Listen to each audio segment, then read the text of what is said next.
1000 წლის წინ ყველა ადამიანი ასე ცხოვრობდა. დღეს პლანეტაზე დარჩენილია 1200-ზე ნაკლები ადამიანი, რომლებიც ჯერ კიდევ ნადირობენ გადასარჩენად ისე, როგორც მათი წინაპრები აკეთებდნენ 50,000 წლის წინ. ისინი ბაობაბის ხეების ქვეშ სცინავთ, საათის გარეშე იღვიძებენ და ყოველი კვება ერთ რამეზეა დამოკიდებული, მოკლა ან შიმშილი. ტანზანიის ჰაძაბეებს არ აურჩევიათ ტრადიციების შენარჩუნება. მათ უბრალოდ არასდროს შეუწყვეტიათ ორიგინალური გზით ცხოვრება. და მომდევნო 24 საათის განმავლობაში თქვენ თვალს მიადევნებთ იმას, თუ რას ნიშნავს ასეთი არსებობა. თუ გატაცებული ხართ გარეული ცხოველებით და ნამდვილი დოკუმენტური ფილმებით, ნუ გამორთავთ ამ ვიდეოს. ასწავლეთ ბოლომდე, გამოიწერეთ არხი ახლავე და დააკომენტარეთ, საიდან უყურებთ. რიფტის ველი კვეთს ტანზანიას როგორც 65 მილიონი წლის გეოლოგიური ნაწიბური. სწორედ აქ ეიასის ტბასა და ოლდეანის ვულკანის ფერდობებს შორის ჰაძაბეები ინარჩუნებენ თავიანთ ტერიტორიას. დაახლოებით 1300 კვადრატული კილომეტრის ფართობის სავანა, მშრალი ტყე და კლდოვანი რელიეფი. აქ არ არსებობს არანაირი ღობე, არანაირი მოკირწყლული გზა, არანაირი განათების ბოძი. მხოლოდ მიწა, მცენარეულობა, გარეული ცხოველები და ადამიანები, რომლებიც უარს ამბობენ რაიმეს მოშინაურებაზე, მათ შორის საკუთარი თავისაც. ღამის 3 საათი და 40 წუთი. ბანაკს ჯერ კიდევ სწინავს. რვადროებითი ქოხი დამზადებული გადახლართული ტოტებისა და მშრალი ბალახისგან ქმნის არასწორ ნახევარწყლს. არ არსებობს საკუთრივ კედლები, მხოლოდ სტრუქტურები, რომლებიც ჩრდილს სთავაზობენ დღის განმავლობაში და დაცვას ქარისგან ღამით. ჰაძაბეს ოჯახი ბანაკს საშუალოდ ყოველ 2 კვირაში იცვლის. ახალი საცხოვრებლის აშენებას დაახლოებით 2 საათი სჭირდება. მისი მიტოვება არ იწვევს დანაკარგის განცდას. ბანაკის ცენტრში კოცონის ნაკვერჩხლები ჯერ კიდევ გამოსცემს სუსტ ნარინჯისფერ ნათებას. ცეცხლი არასოდეს ქრება ბოლომდე. ვიღაც ყოველთვის იღვიძებს ღამის განმავლობაში ტოტების დასამატებლად. არა რიტუალის ან ცრურწმენის გამო, არამედ აბსოლუტურად პრაქტიკული მიზეზების გამო, ცეცხლი აფრთხობს მტაცებლებს. ლომები, აფთრები და ლეოპარდები დაძრწიან ამ მიწებზე. ბანაკი ცეცხლის გარეშე მოწვევაა. გუდო პირველი იღვიძებს. 34 წლის 1 მეტრი და 68 სანტიმეტრი სიმაღლის, დაახლოებით 60 კილოგრამი. გამხდარი ისე, რომ ქალაქელი ადამიანები შიმშილში აურევდნენ, მაგრამ ეს წარმოადგენს იდეალურ ფიზიკურ ფორმას მათთვის, ვინც დღეში 15-დან 20 კილომეტრამდე გადის 40 გრადუსის სიცხის ქვეშ. მისი სხეულის თითოეული კუნთი არსებობს კონკრეტული ფუნქციისთვის. ის დგება მიწიდან, სადაც ანტილოპის ტყავში გახვეულს ეძინა. არ არის მატრასი ან ბალიში. ჰაძაბეებს დაბადებიდან პირდაპირ მიწაზე სწინავთ. დიუკის უნივერსიტეტის კვლევებმა აჩვენა, რომ მათ აქვთ ძილის ხარისხი იმაზე მაღალი, ვიდრე ინდუსტრიული პოპულაციების საშუალო მაჩვენებელია, მიუხედავად იმ პირობებისა, რომლებსაც დასავლელები დასვენებისთვის შეუძლებლად მიიჩნევდნენ. გუდო იღებს თავის მშვილდს. იარაღი დაახლოებით 1 მეტრი და 20 სანტიმეტრი სიგრძისაა, დამზადებული კომფოლია ხისგან, ადგილობრივი ხე, რომელიც ცნობილია თავისი მოქნილობითა და გამძლეობით. ასეთი მშვილდის დამზადებას დაახლოებით 3 დღის ხელით მუშაობა სჭირდება. ჯერ ხდება სწორი ტოტის შერჩევა, რომელსაც უნდა ჰქონდეს ერთგვაროვანი დიამეტრი და არანაირი კვანძი, რომელიც სტრუქტურას საფრთხეს შეუქმნის. შემდეგ ფრთხილი გახეხვა ლითონის პირით, ერთ-ერთი იმ მცირერიცხოვანი ნივთებიდან, რომლებსაც ჰაძაბეები მეზობელ ტომებთან გაცვლით იღებენ. ბოლოს, ცხოველური ცხიმით დამუშავება წყალგაუმტარობისთვის და სიმის დაყენება, რომელიც დამზადებულია ჟირაფის დაწნული მყესებისგან. ჟირაფის მყესები. ეს არ არის შემთხვევითი დეტალი. ჰაძაბეებმა უთვალავი თაობის წინ აღმოაჩინეს, რომ ჟირაფის კისრის მყესები, როდესაც გაშრება და დაიწვნება, წარმოქმნის ყველაზე გამძლე და ელასტიურ სიმს მათი მშვილდებისთვის. ერთი ჟირაფი იძლევა საკმარის მასალას სიმების დასამზადებლად, რომლებიც წლების განმავლობაში ძლებს.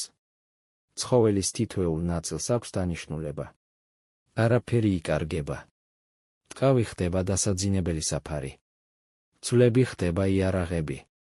ცხიმი ხდება საწვავი ჩირაღდნებისთვის. ხორცი კვებავს ჯგუფს დღეების განმავლობაში. მყესები ხდება მშვილდის სიმი. ჩლიქები მოხარშვისას წარმოქმნის ბუნებრივ წებოს, რომელიც გამოიყენება ისრის წვერების დასამაგრებლად. გუდოს 12 ისარიმი აქვს დიკ-დიკის ტყავისგან დამზადებული კაპარჩით, პატარა ანტილოპა, რომელიც ზრდასრული მაქსიმუმ 6 კილოგრამს იწონის. ისრები 70-დან 80 სანტიმეტრამდეა და მათი ლითონის წვერები წასმულია ხის შხამით. ეს არის ჰაძაბეს ნადირობის სასიკვდილო საიდუმლო. შხამი მოდის ედინია მობსამბისგან, რომელიც ხალხში ცნობილია როგორც უდაბნოს ვარდი. ამ მცენარის წვენი შეიცავს გულის გლიკოზიდებს, რომლებიც საკმარისად ძლიერია 800 კილოგრამიანი კამეჩის დასაგდებად რამდენიმე საათში. ფესვის ქერქი იხარშება მანამ, სანამ არ წარმოიქმნება მუქი და ბლანტი პასტა, რომელიც ისრების წვერზე დაიტანება. მოწამლული ის არის სასიკვდილო რჩება რამდენიმე თვის განმავლობაში. დილის 4 საათი და 15 წუთი. სხვა მონადირეები იწყებენ გაღვიძებას. მანუ 22 წლისაა და ჯერ კიდევ სწავლობს ნადირობის ყველაზე რთულ გზებს. ჰაძაბეებს შორის მამაკაცი იწყებს ნადირობას პატარა ცხოველებზე, ფრინველებზე, კურდღლებზე, ხვლიკებზე და ახლოებით 8 წლის ასაკში. 12 ან 13 წლის ასაკში ის უკვე თან ახლავს უფროსებს მცირე ნადირობებში. მაგრამ ნებართვა დიდ ცხოველებზე ნადირობაში მონაწილეობის მისაღებად, როგორიცაა ჟირაფები, კამეჩები და ზებრები, მხოლოდ 18 წლის შემდეგ მოდის, როდესაც ახალგაზრდამ უკვე აჩვენა სრული დაუფლება კვალისწიებაზე, მოთმინებასა და სიზუსტეზე. სალეჰე დღევანდელი ჯგუფის ყველაზე უფროსია. 50 წელს გადაცილებული სახელმზისა და ქარის ათწლეულების ზემოქმედებით დაღარული, სქელი ნაციბურით, რომელიც მარცხენა წარბიდან თმის ხაზამდე მიდის, მოგონება ლეოპარდთან შეხვედრიდან, როდესაც ის 17 წლის იყო. ის თითქმის მოკვდა იმ დღეს. მისმა სამმა თანამებრძოლმა დააკავა ცხოველი, სანამ მეორე მშუბით ყელი გაუხვრიტა. სალეჰეს ნაციბური ისე დააქვს, როგორც სხვა ადამიანებს დიპლომები. გადარჩენის დასტური. დილის 5 საათი. სანადირო ჯგუფი ჩამოყალიბებულია. სულ 6 მამაკაცი. არც ერთი ქალი. ჰაძაბეებს შორის შრომის დაყოფა სქესის მიხედვით არსებობს, მაგრამ ის არ ფუნქციონირებს როგორც ჩაგვრის ხისტის სტრუქტურა. მამაკაცები ნადირობენ. ქალები აგროვებენ ტუბერებს, ხილს და თაფლს. ორივე საქმიანობა თანაბრად აუცილებელია ჯგუფის გადარჩენისთვის. ანთროპოლოგიური კვლევები აჩვენებს, რომ ქალების მიერ შეგროვებული საკვები უზრუნველყოფს ტომის მიერ ყოველდღიურად მოხმარებული კალორიების დაახლოებით 70%-ს. ნანადირევი ხორცი მნიშვნელოვანია, მაგრამ ის არ არის ძირითადი კვების საფუძველი. ეს არის ცილოვანი დანამატი, რომელიც ავსებს მცენარეულ დიეტას. მიუხედავად ამისა, ნადირობას უზარმაზარი სიმბოლური და სოციალური წონა აქვს. მამაკაცი, რომელიც ხორცით ბრუნდება, აღინიშნება. მისი უნარი აღიარებულია. მისი სტატუსი ჯგუფში იზრდება. საუკეთესო მონადირეებს უფრო უადვილდებათ პარტნიორების პოვნა. ეს არის ბუნებრივი სელექცია, რომელიც მუშაობს რეალურ დროში, ხილულად, ევფემიზმების გარეშე. 6 მამაკაცი მიდის მწკრივად აბსოლუტურ სიჩუმეში. ნადირობისას კომუნიკაცია ხდება ხელის სიგნალების სისტემით, რომელიც თაობების განმავლობაში განვითარდა. ხელის გული ქვემოთ ნიშნავს გაჩერებას. ორი თითის ჩვენება ნიშნავს მიმართულებას. შეკრული მუშტი ნიშნავს საფრთხეს. საჩვენებელი თითის ტრიალი ნიშნავს დანახულ ცხოველს. ეს ჟესტების ლექსიკონი იძლევა სრულყოფილი კოორდინაციის საშუალებას ყოველგვარი ხმის გამოცემის გარეშე, რაც გააფრთხილებდა მსხვერპლს. მზე ამოსვლას იწყებს 5 საათსა და 42 წუთზე. სავანა ნელ-ნელა იშლება. მოყვითალო ბალახები, რომლებიც დილის ნიავზე ირხევიან. აკაციები დამახასიათებელი ბრტყელი ვარჯებით. ტერმიტების ბუდეები, რომლებიც 3 მეტრ სიმაღლეს აღწევენ და თიხის აბსტრაქტულ სკულპტურებს გვანან. და შორს მუქი ლაქები, რომლებიც ნელა მოძრაობენ. ცხოველები. ჯერ კიდევ შეუძლებელია მათი იდენტიფიცირება ამ მანძილიდან. სალეჰე ჩერდება და იკუზება. მისი თვალები მიწას მიშტერებია. ნაკვალევი. მოუმზადებელი დამკვირვებლისთვის ეს მხოლოდ აჩეჩილი მიწა იქნებოდა. სალეჰესთვის ეს არის ნიადაგზე დაწერილი სრული ისტორია. სამა ზებრამ აქ დაახლოებით 4 საათის წინ გაიარა. 2 ზრდასრული და 1 კვიცი. ჩრდილო-დასავლეთის მიმართულება. ზომიერი სიჩქარე, ისინი არაფერს გაურბოდნენ. ერთ-ერთი მათგანი ოდნავ კოჭლობს უკანა მარჯვენა ფეხზე, ნაკვალევის არათანაბარი სიღრმე ამხელს დისბალანსს. ჰაძაბეებს შეუძლიათ 60-ზე მეტი სახეობის ცხოველის იდენტიფიცირება მხოლოდ მათი ნაკვალევით. მათ შეუძლიათ განსაზღვრონ, რამდენი ხნის წინ გაიარა ცხოველმა, იყო ის ჯანმრთელი თუ დაჭრილი, იყო მარტო თუ ჯგუფში, იყო მშვიდი თუ შეშინებული. ეს უნარი არ არის მაგია ან განსაკუთრებული ნიჭი. ეს არის ბავშვობიდან მუდმივი დაკვირვების შედეგი. როდესაც შენი გადარჩენა დამოკიდებულია მიწის კითხვაზე, შენ სწავლობ მიწის კითხვას. დილის 6 საათი და 30 წუთი. გადაწყვეტილება მიღებულია. ჯგუფი ზებრებს გაჰყვება. ის, რომელიც კოჭლობს, წარმოადგენს შესაძლებლობას. დაჭრილი ან დასუსტებული ცხოველები ყოველთვის პრიორიტეტულია, რადგან მათ მოსაკლავად ნაკლები ენერგიაა საჭირო. ჯანმრთელი ზებრის დევნაში 6 საათის დახარჯვასა და კოჭლის დევნაში 3 საათის დახარჯვას შორის არჩევანი აშკარაა. ჰაძაბეები არ ნადირობენ სპორტისთვის ან ემოციებისთვის. ისინი ნადირობენ კალორიული ეფექტურობისთვის. დევნაში დახარჯული ყოველი წვეთი ოფლი უნდა ანაზღაურდეს მიღებული ხორცით. დევნა იწყება. იმისგან განსხვავებით, რასაც ფილმები აჩვენებენ, ნამდვილი ნადირობა იშვიათად მოიცავს დრამატულ სირბილს. ჰაძაბეს სტრატეგია ეფუძნება დაჟინებას. ზებრა სირბილისას 70 კილომეტრს აღწევს საათში. გაწვრთნილი ჰაძაბე დარბის მაქსიმუმ 35 მოკლე პერიოდებში. მაგრამ ადამიანებს აქვთ გადამწყვეტი ევოლუციური უპირატესობა, გამძლეობა. მაშინ როცა ზებრებს სჭირდებათ გაჩერება სხეულის გასაგრილებლად, ისინი ჩვენსავით არ ოფლიანობენ და ტემპერატურის დასარეგულირებლად მძიმე სუნთქვაზე არიან დამოკიდებულნი, ადამიანებს შეუძლიათ მზის ქვეშ განუსაზღვრელი ვადით მოძრაობა. ჩვენი საოფლე ჯირკვლები გვაძლევს საშუალებას გავფანტოთ სითბო ფიზიკური აქტივობის შენარჩუნებისას. ჰაძაბეები ზებრებს არ მისდევენ. ისინი მიდიან მუდმივი ნაბიჯი მდგრადი რიტმის საათის მიყოლებით. როდესაც ზებრები ამჩნევენ ადამიანების ყოფნას და გარბიან, მონადირეები არ აჩქარებენ. ისინი უბრალოდ აგრძელებენ სვლას იმ მიმართულებით, საითაც ცხოველები გაიქცნენ. რამდენიმე წუთის შემდეგ ისინი კვლავ პოულობენ ზებრებს, რომლებიც დასასვენებლად გაჩერებულან. ცხოველები ისევ გარბიან. ადამიანები აგრძელებენ სვლას. ეს ციკლი მეორდება მანამ, სანამ ცხოველები ზედმეტად არ გამოიფიტებიან გასაქცევად. დილის 7 საათი და 45 წუთი. პირველი შესვენება წყლისთვის. თითოეულ მონადირეს მიაქვს ანტილოპის ნაწლავისგან დამზადებული ჭურჭელი, რომელსაც დაახლოებით 1 ლიტრი წყლის ტევადობა აქვს. მგზავრობისთვის, რომელიც შეიძლება გაგრძელდეს 12 საათი ან მეტი 40 გრადუსზე მაღალ ტემპერატურაზე, 1 ლიტრი აბსურდულად ცოტა ჩანს. ჰაძაბეებმა ისწავლეს სხეულის სითხის დაზოგვა ისეთი გზებით, რომლებსაც მკვლევარები ჯერ კიდევ სწავლობენ. მათი ოფლიანობის მაჩვენებელი საშუალო ადამიანურზე დაბალია, რაც შესაძლოა იყოს ათასობით თაობის განმავლობაში ამ კონკრეტულ გარემოში ცხოვრების შედეგად განვითარებული ადაპტაცია. დილის 8 საათი და 20 წუთი. ზებრების კვალი სახიფათო ტერიტორიას კვეთს. სალეჰე მკვეთრი ჟესტით აჩერებს ჯგუფს. წინ დაბალ მცენარეულობაში ნაწილობრივ დამალული სხვადასხვა ნაკვალევია. უფრო დიდი. უფრო ღრმა. კლანჭების ნიშნებით. ლომები. სულ მცირე 4 ინდივიდისგან შემდგარმა ჯგუფმა აქ ცოტა ხნის წინ გაიარა. სავარაუდოდ ბოლო 1 საათში. სიახლოვე საგანგაშოა. ჰაძაბეები ლომებზე არ ნადირობენ. ზრდასრული მამალი ლომი საშუალოდ 190 კილოგრამ კუნთს, კლანჭებსა და კბილებს იწონის. მისი ნაკბენია ხორციელებს დაახლოებით 450 კილოგრამის წნევას კვადრატულ სანტიმეტრზე, რაც საკმარისია ადამიანის თავის ქალის გასასრესად. ლომთან დაპირისპირება მშვილდის რით თვითმკვლელობაა. მაგრამ ლომებისგან სრული თავის არიდებაც შეუძლებელია. ჰაძაბეები ტერიტორიას დაახლოებით 2000 ლომთან იყოფენ სერენგეტი-ნგორონგოროს ეკოსისტემის რეგიონში. გადარჩენის სტრატეგია ეფუძნება ქცევას. ლომები თავს ესხმიან მსხვერპლს, რომელიც გარბის, რომელიც შიშს ავლენს. ჰაძაბეებმა ისწავლეს, რომ ლომისკენ სვლა, თვალის კონტაქტის შენარჩუნება და გამართული პოზა ხშირად აიძულებს ცხოველს უკან დაიხიოს. ლომები აკეთებენ რისკს სარგებლის ინსტინქტურ გათვლებს. ადამიანთა ჯგუფი, რომელიც შიშის გარეშე მიიწევს წინ, წარმოადგენს გაურკვევლობას. გაურკვევლობა ნიშნავს დაშავების შესაძლებლობას. სავანის სასტიკ ეკონომიკაში ლომები ამჯობინებენ თავი არიდონ დაპირისპირებებს, რომლებიც არ იძლევა აბსოლუტური გამარჯვების გარანტიას.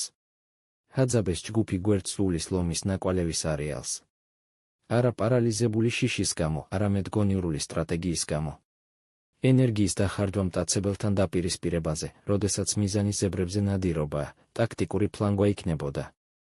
მონადირეები აკეთებენ დაახლოებით 400 მეტრიან რკალს აღმოსავლეთით და მოგვიანებით ისევ პოულობენ ზებრების კვალს.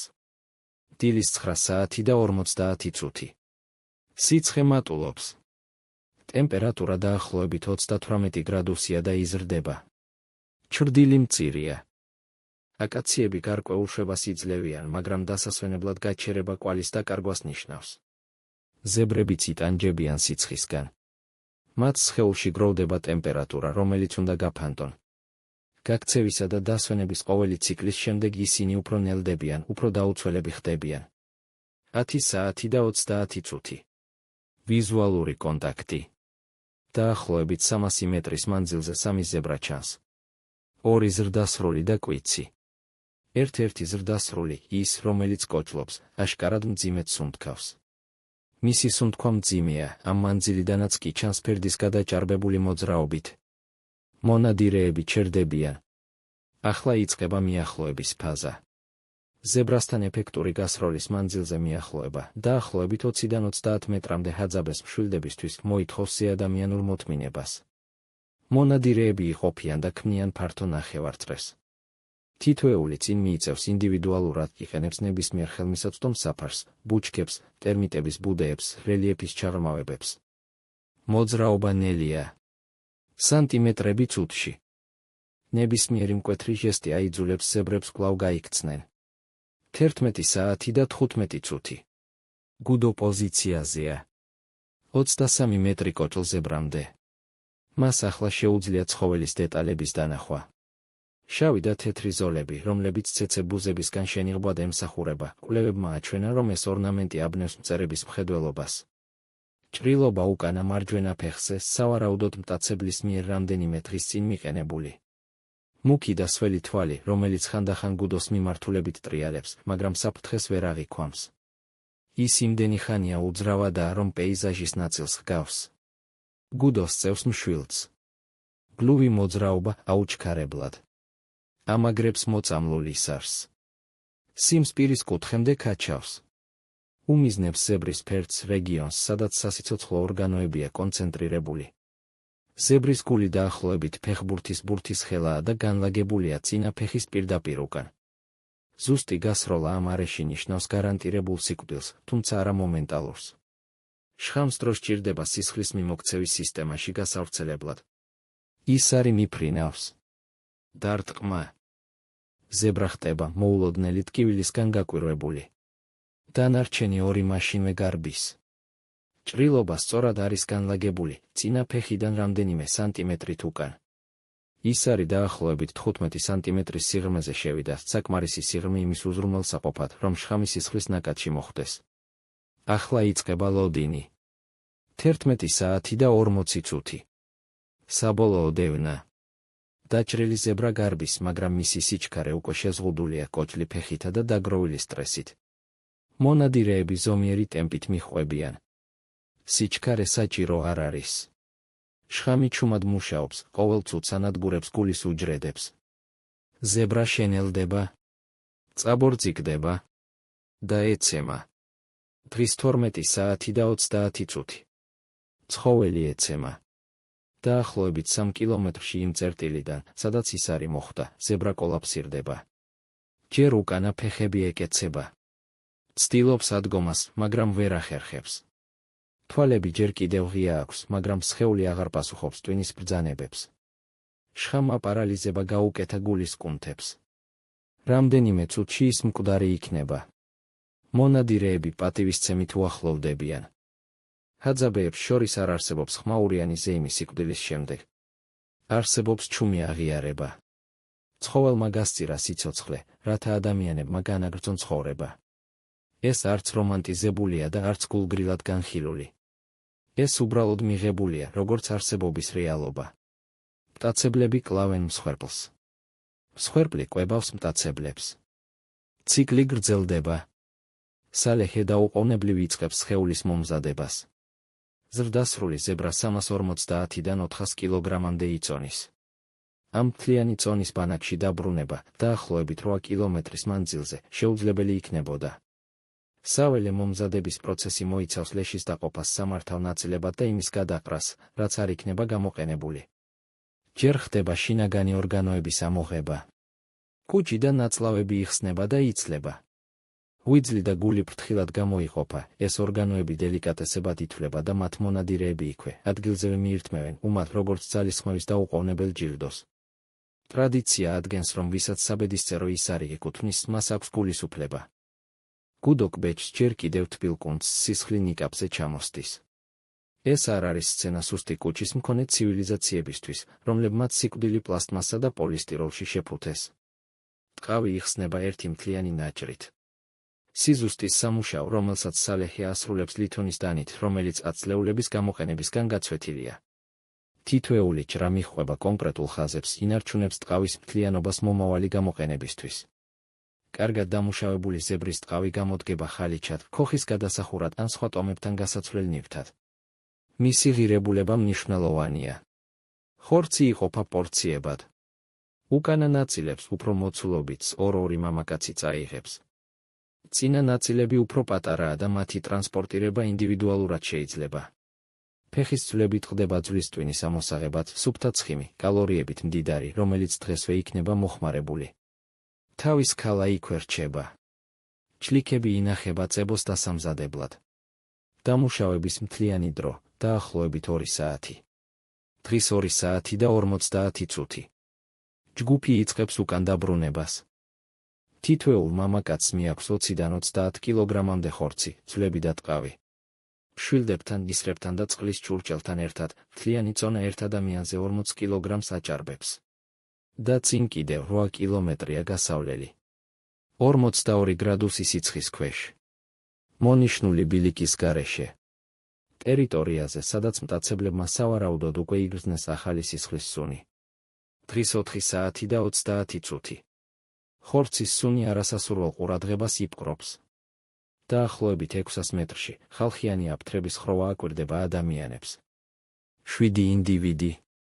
აფთრები ოპორტუნისტი ლეშის მჭამელები არიან, რომლებიც არ ერიდებიან მცირე ჯგუფებთან დაპირისპირებას. ხორცით დატვირთული 6 ადამიანის ჯგუფი მნიშვნელოვან ცდუნებას წარმოადგენს. ჰაძაბეები არ აჩქარებენ და არ ავლენენ ნერვიულობას. სიარულის იგივე რიტმის შენარჩუნება, იგივე მოდუნებული პოზა მიანიშნებს, რომ ადამიანები საკუთარ თავს მსხვერპლად არ თვლიან. 15 წუთიანი პარალელური თანხლების შემდეგ აფთრები ნებდებიან. საღამოს 5 საათი და 50 წუთი. მზე ჩასვლას იწყებს. ჯგუფი კვეთს უფრო ხშირ მშრალ ტყეს, რომელიც სასიამოვნო ჩრდილს სთავაზობს. ზემოთ ტოტებს შორის სწრაფი მოძრაობები პავიანების ყოფნას ამხელს. დაახლოებით 30 ინდივიდისგან შემდგარი ხროვა ფრთხილი ინტერესით აკვირდება ადამიანების გავლას. პავიანებსა და ჰაძაბეებს რთული ურთიერთობა აქვთ. ისინი არ არიან ბუნებრივი მტრები, მაგრამ კონკურენციას უწევენ ერთმანეთს ზოგიერთი საკვები რესურსისთვის, ხილისთვის, ფესვებისთვის, ფრინველის კვერცხებისთვის. ხანდახან ხდება შეტაკებები, რომლებიც ჩვეულებრივ პავიანების უკანდახევით სრულდება ადამიანის ძალის დემონსტრირების შემდეგ. საღამოს 6 საათი და 40 წუთი. პრობლემური დანახვა. კამეჩები. დაახლოებით 20 ცხოველისგან შემდგარი ჯგუფი ბალახობს მინდორზე 300 მეტრის მოშორებით. აფრიკული კამეჩები კონტინენტის ერთ-ერთ ყველაზე საშიშ ცხოველად ითვლებიან, ისინი აფრიკაში წელიწადში უფრო მეტ ადამიანს კლავენ, ვიდრე ლომები და ნიანგები ერთად. ჰაძაბეს ჯგუფი ჩერდება შესაფასებლად. ყველაზე პირდაპირი გზა მინდორზე გადის. მის გარშემო გავლა დაამატებდა 2 კილომეტრს. სალეჰი რამდენიმე წუთის განმავლობაში აკვირდება კამეჩებს. თუ პერიფერიაზე არიან ახალგაზრდა მამრები, რომლებიც აღგზნებულ ქცევას ავლენენ, რისკი ექსპონენციალურად იზრდება. გადაწყვეტილება, გარშემო გავლა. 2 დამატებითი კილომეტრი სჯობს კამეჩებთან შეხვედრის რისკს 40 კილოგრამი ხორცით ხელში. ჰაძაბეები გადარჩნენ 50,000 წელი არა იმიტომ, რომ მამაცები იყვნენ, არამედ იმიტომ, რომ ფრთხილები იყვნენ. საღამოს 7 საათი და 30 წუთი. ბანაკი ჩანს. კოცონები უკვე დანთებულია. პატარა ნარინჯისფერი სინათლის წერტილები, რომლებიც თითოეულ ქოხს აღნიშნავენ. შორიდან ისმის ხმები, ქალები საუბრობენ, სანამ დღის ნაგროვებს ამზადებენ, ბავშვები თამაშობენ ბოლო წუთებში სრულდაბნელებამდე. სანადირო ჯგუფი გამოსცემს კონკრეტულ შეძახილს, ვოკალიზაციას, რომელიც აცხადებს წარმატებულ დაბრუნებას. ბანაკი პასუხობს მოწონების შეძახილებით. მონადირეების მოსვლა შეკრების მომენტია. მამაკაცები, ქალები და ბავშვები უახლოვდებიან მოტანილი ტვირთის სანახავად. არ არსებობს ოფიციალური ცერემონია, მაგრამ არსებობს მკაფიო სოციალური აღიარება. გუდო, რომელმაც საბედისწერო ის არის ისროლა, იღებს თავშეკავებულ მილოცვებს, ხელის მხარზე დაკვრას, მოწონების მოკლე სიტყვებს. სალეჰი, როგორც ექსპედიციის ლიდერი, ანაწილებს ხორცის პორციებს დამსწრე ოჯახებს შორის. განაწილება მიჰყვება დაუწერელ, მაგრამ საყოველთაოდ გაგებულ წესებს. თითოეული დამსწრე ოჯახი იღებს პროპორციულ ნაწილს, მიუხედავად იმისა, თუ ვინი ნადირა. ღამის 8 საათი და 15 წუთი. კერძის მომზადება იწყება. ქალები იღებენ კონტროლს ხორცზე. ჰაძაბეს მომზადების მეთოდები მარტივია. პატარა ნაჭრები იგება ჯოხებზე და იწვება ცეცხლზე. დიდი ნაჭრები იდება გაცხელებულ ქვებზე, დროდადრო გადაბრუნებით. სასურველი მომზადების დონე უფრო ნაკლებად შემწვარია, ხორცი ინარჩუნებს მაქსიმალურ წვნიანობას. არ არსებობს სანელებლები დასავლური გაგებით. ჰაძაბეები არ იყენებენ მარილს, პილპილს ან სუნელებს. ხორცი მოიხმარება ბუნებრივი გემოთი. კვლევები აჩვენებს, რომ მარილისა და ხელოვნური გემოს გამაძლიერებლების გადაჭარბებულმა მოხმარებამ დააჩლუნგა ინდუსტრიული პოპულაციების გემოვნების რეცეპტორები. ჰაძაბეები შეიგრძნობენ ნატიფ გემოებს, რომლებსაც ჩვენ ვეღარ ავიქვამთ. ღამის 9 საათი. მთავარი კვება. დაახლოებით 40 ადამიანია შეკრებილი 3 ცენტრალური კოცონის გარშემო. ბავშვები ჭამენ პირველები, არა ფორმალური წესის გამო, არამედ იმიტომ, რომ ისინი უფრო ხმამაღლა გამოხატავენ უკმაყოფილებას და უფროსებს ურჩევნიათ სიმშვიდე საუბრისთვის. ზებრის ხორცი ნელა იღეჭება, თითოეული პორცია მაქსიმალურად გამოიყენება. ძვლები ტყდება ძვლის ტვინის გამოსაწოვად. აბსოლუტურად არაფერი იკარგება.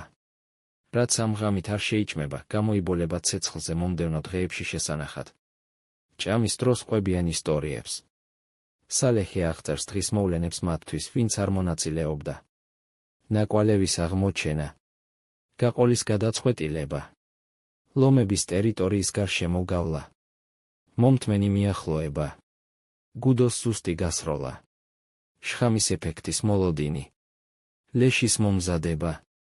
აფთრები, რომლებიც მათ მიჰყვებოდნენ. კამეჩები, რომლებსაც თავი აარიდეს. თითოეული დეტალი ჩართულია არა თავმოწონებისთვის, არამედ საგანმანათლებლო ფუნქციისთვის. დამსწრე ბავშვები ითვისებენ ინფორმაციას, რომელსაც ერთ დღეს საკუთარ ნადირობაში გამოიყენებენ. ეს არის ჰაძაბეს უნივერსიტეტი.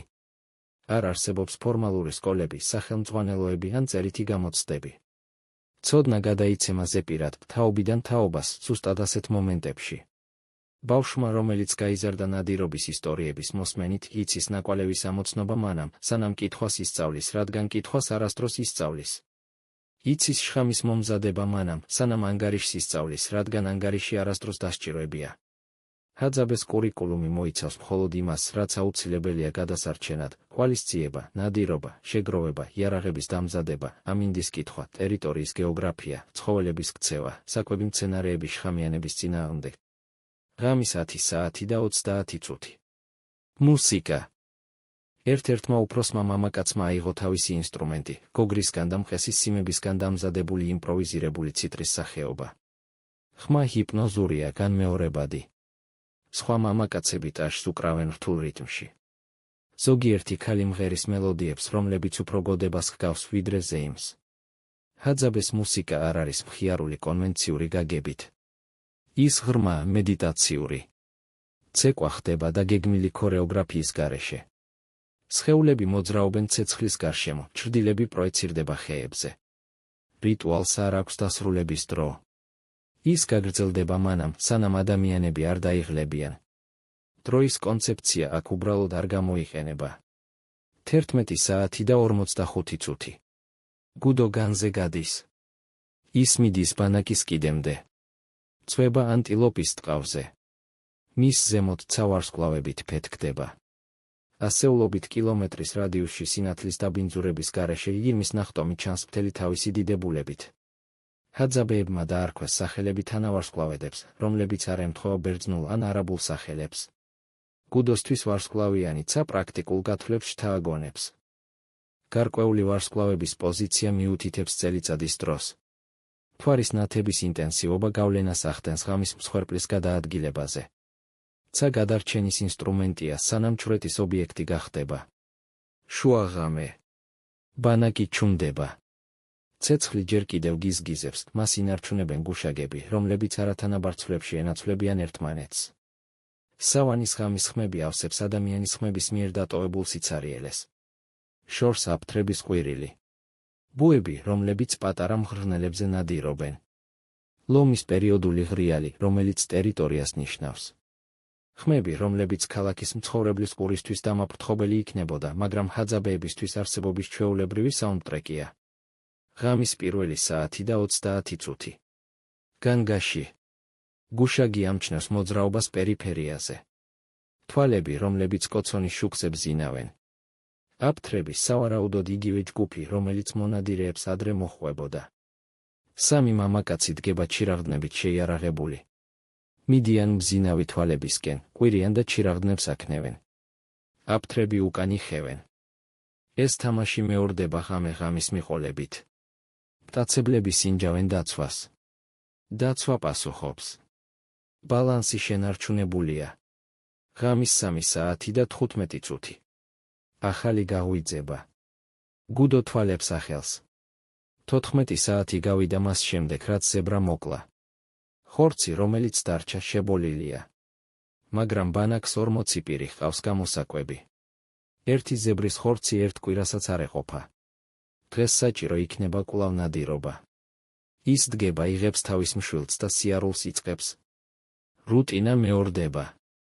ნადირობის შეწყვეტა ნიშნავს ჭამის შეწყვეტას. ჭამის შეწყვეტა ნიშნავს სიკვდილს. ამ განტოლების სიმარტივე გამორიცხავს ყველა სირთულეს, რომელიც აწუხებს ინდუსტრიულ საზოგადოებებს. დილის 5 საათი. ახალი განთიადი. 34 საათის ციკლი სრულდება. და დაუყოვნებლივ იწყება თავიდან. ასე იყო ბოლო 50,000 წლის განმავლობაში. ასე გაგრძელდება მანამ, სანამ ჰაძაბეები იარსებებენ. ჰაძაბეებს არ აქვთ სიტყვა მადლობასთვის. როდესაც ვინმეს ბანაკში ხორცი მოაქვს, არავინ უხდის მადლობას, რადგან გაზიარება არ არის კეთილშობილება, ეს უბრალოდ ისაა, რასაც აკეთებენ. საკვების დაგროვების იდეა მაშინ, როცა სხვა შიმშილობს, მათ ლოგიკაში აზრს მოკლებულია. ყოველი ნადირობა კვებავს მთელ ჯგუფს. ყოველი წარუმატებლობა შთაინთქმება მთელი ჯგუფის მიერ. მეცნიერებმა, რომლებიც ჰაძაბეებს 10 წლეულების განმავლობაში სწავლობენ, აღმოაჩინეს რაღაც შემაშფოთებელი. ისინი მუშაობენ საშუალოდ 4-დან 6 საათამდე დღეში საკვების, თავშესაფრისა და ყველაფრის უზრუნველსაყოფად, რაც სჭირდებათ. დანარჩენ დროს ისვენებენ, საუბრობენ, ეთამაშებიან ბავშვებს, ქმნიან მუსიკას. მათ არ აქვთ გულის დაავადებები. არ აქვთ დიაბეტი. არ აქვთ დეპრესია. მათ ღრმად სძინავთ ყოველ ღამეს. შესაძლოა, ყველაზე არაკომფორტული დაკვირვება, რომელსაც ჰაძაბეები ჩვენს შესახებ აკეთებენ, არ იყოს წარსულზე. ეს იყო საწმყოზე. იმაზე, თუ რა მოვიგეთ და რა დავკარგეთ, როდესაც სავანაოფისზე გადავცვალეთ,